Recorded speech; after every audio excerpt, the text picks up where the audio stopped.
a fast and easy way to create clips for PVC pipe. Cut off a small end of the PVC pipe and slice it in half lengthwise.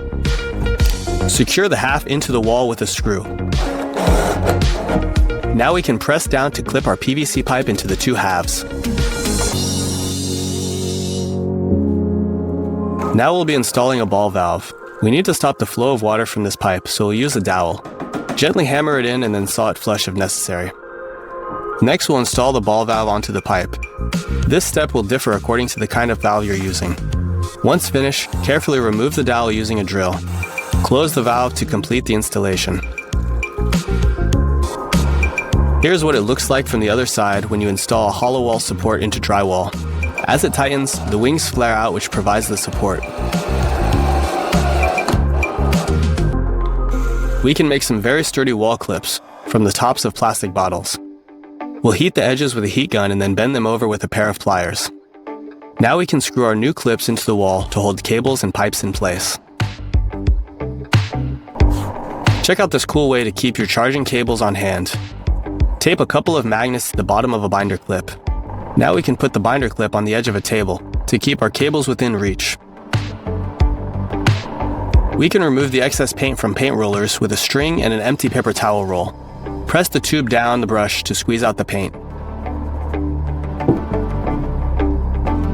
Here's a quick and easy way to attach two aluminum frames together. Drill the screw in perpendicularly until it passes through the metal. Then turn the screw vertically and pass it through the frame below. We can make perfect circles using only a zip tie and a couple of pencils.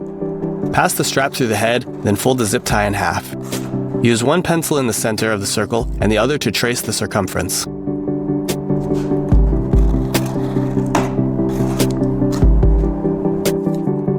The bristles on brooms are easily damaged. We can extend their life by adding a bit of double-sided tape to sweep up any loose dust and protect the bristles. We can squeeze out the last bit of toothpaste with this next trick. Zip tie two pencils together and pass the toothpaste tube between the pencils. Installing tongue and groove flooring should be done so that the ends of each boards don't line up with the neighboring ends. We can do this by lining the boards up initially and then sliding one board down, like so. Here's a great way to twist together wires. Drill two small holes into this washer head bolt and then insert the wires into the holes. Attach the bolt into the chuck and then hold the wires with a vise. Drill to twist the wires together. If we wrap this solder around these two wires, we can solder them together using a blowtorch to melt the solder.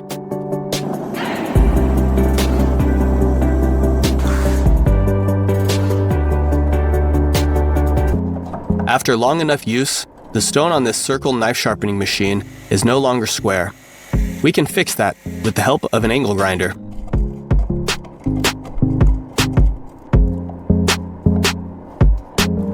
Looks like this doormat just won't stay put. We can give it some extra grip by using a bit of plastic wrap. Fold it over a few times to match the size of the doormat.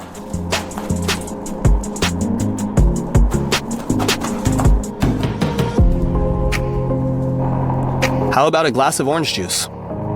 Using the top of a plastic bottle, trace and cut out a circle on the top of the orange and replace the peel with the bottle top.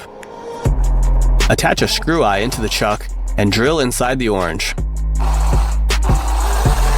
Now we can pour out the orange juice from the bottle top.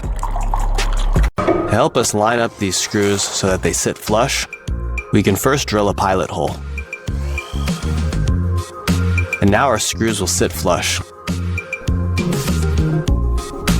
To properly wrap Teflon tape, we'll first lay it almost vertically from bottom to top, then wrap downwards in a spiral motion. To make sure these cabinet hinges are installed properly, we'll first need to make a template. Using a piece of scrap wood, mark out the hinge and the holes. Push in 2 nails along the hinge line. Then mark out where the screws will go and drill the holes. Now we'll install the hinges.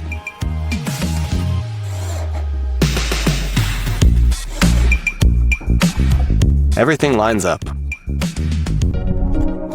We can make our own DIY garden auger for digging holes. We'll make 2 incisions on both sides of this diamond cutting wheel and attach it to the drill.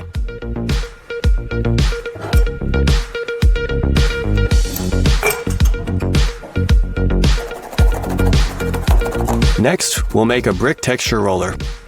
Start by cutting out foam rings and strips. Place them onto the roller brush and glue the strips on like so.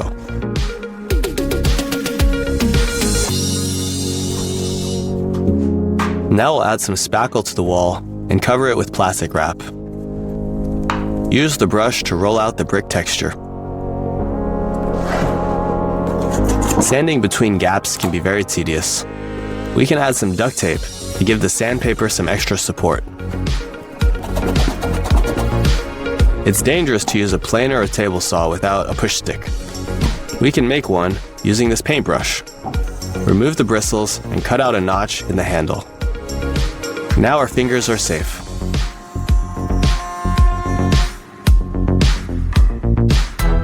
Let's add tape to the edge of our paint bucket.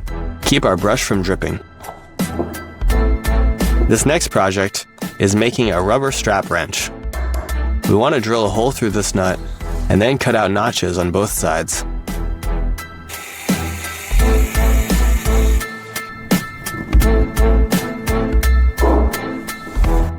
We'll insert the rubber strap like so, and then secure it with a bolt, tightening a nut on the other side. Now we can tighten the strap using the ratchet to loosen this oil filter.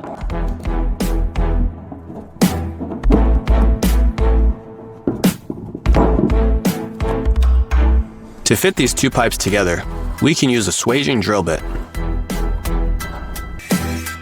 Using an angle grinder creates a lot of dust.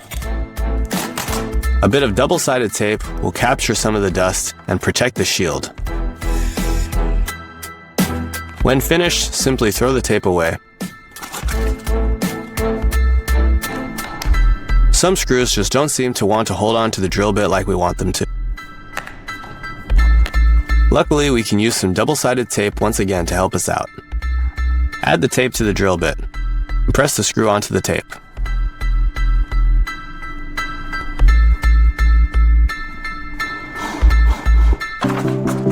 This knife is clearly dull. We can create a knife sharpening stand by drilling 2 holes into our stand and inserting the 2 stones.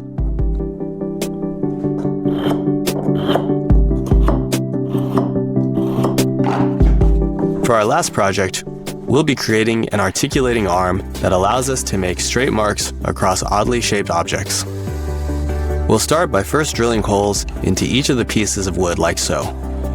Then we'll sand off the corners and edges of each piece. Next, we'll add bolts, washers, and nuts to each articulating joint and tighten.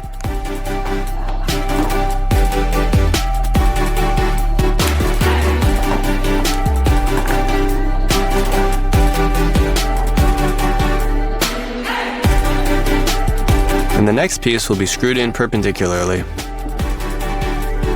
We'll screw in a smaller piece to the other end as well.